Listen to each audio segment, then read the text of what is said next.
Hey guys, ఈరోజు చందమామ కథ బుద్ధిబలం. పూర్వం సింహపురి, విజయపురి అని 2 రాజ్యాలు ఉన్నాయి. అందులో విజయపురి చాలా విశాలమైనది అండ్ ఆ రాజు అసలు ఏ దేశం మీద యుద్ధం చేసినా ఓడిపోలేదు. బట్ 2 times సింహపురి మీద ఓడిపోతాడు. సో చాలా కోపం వచ్చి ఈసారి ఎలా అయినా కన్ఫర్మ్గా గెలవాలి అని వాళ్ళ మంత్రివర్గాన్ని మొత్తం కూర్చోబెట్టి డిస్కస్ చేస్తారు.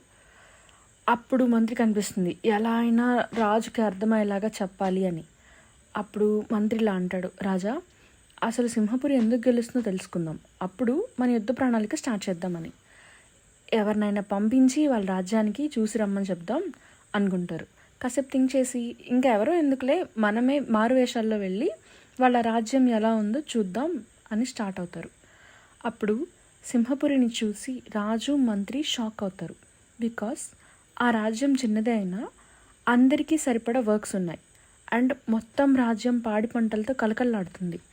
దెన్ వాళ్ళకి అనిపిస్తుంది, అక్కడ ఒక పెద్ద ఆయన ఇంటి ముందు ఏదో పని చేసుకుంటూ ఉంటే అడుగుతారు, తాత మీ రాజ్యం ఇంత బాగుండటానికి రీజన్ ఏంటి అని. అప్పుడు ఆయన చెప్తారు, మా రాజ్యం సక్సెస్ అవ్వడానికి రీజన్ మా రాజుగారు.